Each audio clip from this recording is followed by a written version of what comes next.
You will find what you are looking for in this story. Just keep listening. Who knows? Maybe you will be my next guest. The docking bay smelled like sterilized metal and anxiety, which I recognized immediately as a bad sign, because humans tended to bring both wherever we went. I stepped off the shuttle with my backpack slung over one shoulder, boots hitting the floor a half-second before the station's gravity finished, deciding how strong it wanted to be today. The wobble earned me a disapproving hum from the station AI and a sharp intake of breath from at least 3 beings who clearly took gravity very personally. Sorry, I said automatically. Bit jet-lagged, space-lagged, whatever this is. No one responded. They were all staring at me the way you stare at a fire you're not sure is contained. A tall alien woman stood at the front of the welcoming committee, posture rigid enough to qualify as architecture. She looked almost human at first glance, same general shape, same symmetry, but then you noticed the long ears sweeping back from her head, expressive in a way that made human eyebrows seem lazy. They twitched as she assessed me, probably already regretting several life choices. I am cultural liaison Terran, she said. The translator rendered her voice smooth and precise, like it had been ironed. You are the human exchange student. Yep, I said, name S. Jack from Australia. Thanks for having me. Love what you've done with the place. Very shiny. Her ears flicked. The AI chimed softly, flagging a micro-expression I wasn't supposed to notice. I noticed anyway. You will follow protocol, she said. You will observe, you will not interfere. Right, I said, no worries. That was my first mistake. She turned and began walking, clearly expecting me to fall into step behind her. I did, though I nearly collided with a floating console that drifted into my path like it was testing me. The station was enormous, layered with transparent walkways, moving walls and panels that rearranged themselves mid-step.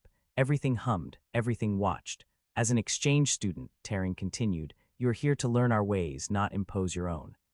Oh, fair, I said, though just so you know, my way is mostly asking stupid questions and accidentally breaking things.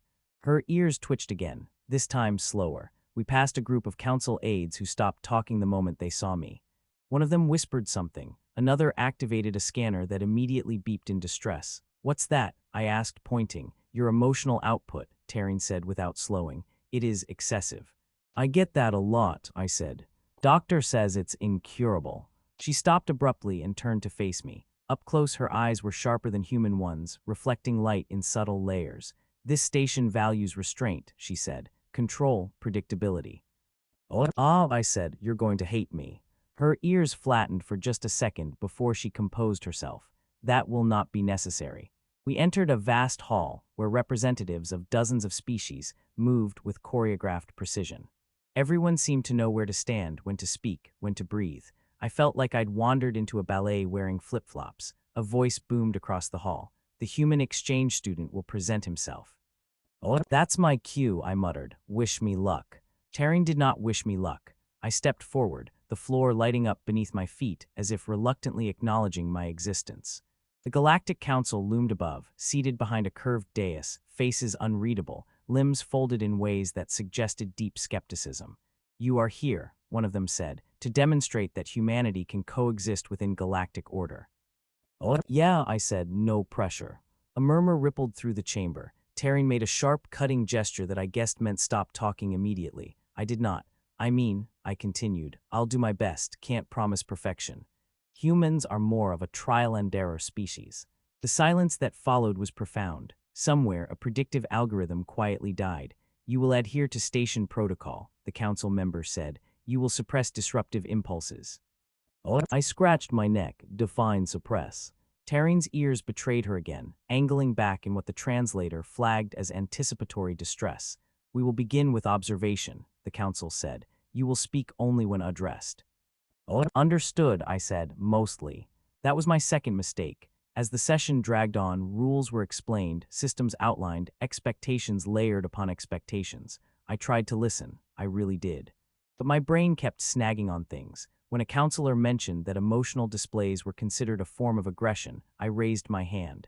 Yes, the counselor said, clearly displeased. So I said, if someone laughs too hard, is that a declaration of war or... Terran made a noise that might have been a prayer. The council recessed shortly after that. I was escorted firmly but politely back into the station's inner corridors. Terran walked beside me, her ears held rigid, like they were bracing for impact. You disrupted a formal proceeding, she said. I asked one question, I said. Okay, maybe two. You are not here to challenge us. I'm not trying to, I said. I just don't understand how a whole society works if everyone's pretending not to feel things. She stopped walking. Slowly, she looked at me. That, she said carefully, is precisely why your species is considered dangerous. I blinked. Dangerous. Unpredictable, she corrected. You destabilize systems simply by being honest. I considered that. Yeah, I said, that tracks. We stood there for a moment, the station humming around us. Her ears relaxed just slightly. This exchange will be challenging, she said. I grinned despite myself. For what it's worth, I said, I'm kind of excited. Her ears twitched again, and this time I could have sworn it was amusement, quick, buried, and immediately suppressed. And somewhere deep in the station's core, a system flagged a new variable it had no idea how to contain. By the third rotation, the station had stopped pretending I was a temporary anomaly and started treating me like a structural problem. It began with the schedule. I was issued a personal timetable that updated itself in real time, adjusting for council sessions, cultural immersion periods, and something ominously labeled behavioral recalibration.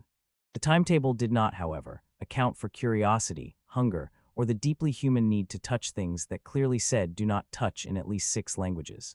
Taryn walked beside me as the corridor reconfigured ahead of us, walls sliding apart like they'd been gossiping, and decided to let us through. Her ears were neutral today, alert, upright, professionally distant. I'd learned enough by now to know that meant she was tired. You are deviating from your assigned path, she said without looking at me. Am I asked, pausing to peer into a transparent chamber where a group of floating beings appeared to be arguing with a hologram. Because my map says this is the shortest route. That map is adapting to you, she said. It is no longer reliable. Story of my life, I said, and stepped back into place when the floor shifted under my foot in mild protest. She exhaled slowly. Your presence has caused 12 minor system recalibrations. Only 12, I said. I'm improving. Her ears flicked. That is not comforting. We entered a learning atrium where information flowed through the air in layered projections. Languages, equations, cultural histories all overlapping in carefully regulated harmony. I was supposed to observe silently while an instructor demonstrated interspecies mediation techniques. I lasted 6 minutes, so when two species disagree, the instructor was saying, they defer to the council's emotional dampening protocols to prevent escalation. I raised my hand. Taryn's ears snapped back like warning flags. Yes, the instructor said cautiously. Doesn't that just mean no one actually resolves the disagreement? I asked. You're just shelving it. A murmur rippled through the atrium. The instructor hesitated. The disagreement becomes non-urgent. Right, I said, until it explodes later. Silence. Taryn closed her eyes. After that, my access was restricted, not officially. No one said you are confined. The doors took longer to open. Paths rerouted subtly. Observation drones followed me with what I could only describe as passive-aggressive enthusiasm. The station was studying me the way a scientist studies a volatile compound, fascinated, cautious, increasingly concerned. Taryn continued to escort me, though now there was tension threaded through our conversations like static. Still, cracks formed. In the nutrition sector, I stared at a dispenser offering nutrient gels in 17 colors. Which one won't kill me? None of them, she said. They are tailored to your biology. Excellent, I said, selecting one labeled palatability optimized. I tasted it and winced. Lies. Her ears twitched before she caught them. It meets nutritional standards. So does cardboard, I said. Doesn't mean I want to eat it. She paused, then said, you consume substances for pleasure rather than efficiency. Absolutely, I said. It's one of our defining flaws. She studied the gel, then selected a different color and tasted it herself. Her ears reacted instantly, sharp, offended. I laughed before I could stop myself. She looked at me, expression flat, ears betraying her outrage. This is unpleasant. Told you, I said. Welcome to the rebellion. That was the first time she smiled openly, briefly, like it had slipped out. Later, during a low-gravity transit tube, I misjudged my push and drifted sideways, spinning slowly. Taryn caught the rail with practiced ease and reached out to steady me, then froze, hand hovering inches from my arm. We stared at each other. I can manage, I said quickly, grabbing the rail myself. Learning curve. She withdrew her hand. Your species places great value on physical contact. Context matters, I said, a lot. Her ears softened. I am learning. The Galactic Council was not pleased with this development. I was summoned to a review session where predictive models were displayed in alarming colors. Charts showed deviation curves labeled human variable spiraling cheerfully out of acceptable ranges. "You are destabilizing social equilibrium," a counselor said. "Respectfully," I said, "your equilibrium seems one stiff breeze away from falling over." Taryn inhaled sharply. "This exchange was meant to prove compatibility," another counselor said. "Instead, you incite questioning." "Yeah," I said, "we do that. It's kind of our thing." Silence stretched. "Then, you will undergo a containment assessment." "Oh, that sounds bad," I said. "It is precautionary," the counselor replied. Taryn met my gaze. For the first time since we'd met, her ears angled forward, not alert, not neutral, concerned. The assessment involved a chamber designed to simulate stressors and measure response. Lights shifted, gravity fluctuated, auditory signals pulsed at frequencies meant to provoke discomfort. I sat on the floor. "What are you doing?" The technician asked. "Making it harder for you," I said. "If I'm calm, your data's useless." Taryn watched from behind the barrier, ears flicking rapidly as my readings flattened in unexpected ways. When it was over, the technicians were baffled. The models were worse. That night, if the station's artificial cycles could be called night, Taryn found me in an observation bay, staring out at warped starlight. "You are not afraid," she said. "I am," I said, "just not of what you expect." "Explain." "I'm afraid you'll decide we're too much trouble," I said, "that you'll close the door because we don't fit." Her ears tilted, conflicted. "And if we do?" "Oh, then we'll keep knocking," I said, politely, loudly, with jokes. She considered that for a long moment. "You have changed the station," she said quietly. I smiled. "You should see what we do to ourselves." Oh. Somewhere deep in the station, a new directive was drafted, not to remove me, but to understand me. And Taryn, standing beside me, realized she no longer wanted the experiment to end. By the time the Galactic Council called for an emergency convergence, the station had already accepted something was wrong in a way no patch could fix. Corridors hesitated before rerouting. Environmental systems adjusted themselves preemptively whenever I entered a room, like they were bracing for commentary. One predictive model quietly removed itself from active duty. Taryn walked beside me toward the chamber, her ears held high but tense, like sails catching an uncertain wind. "You are aware," she said, "that this session will determine the continuation of the exchange."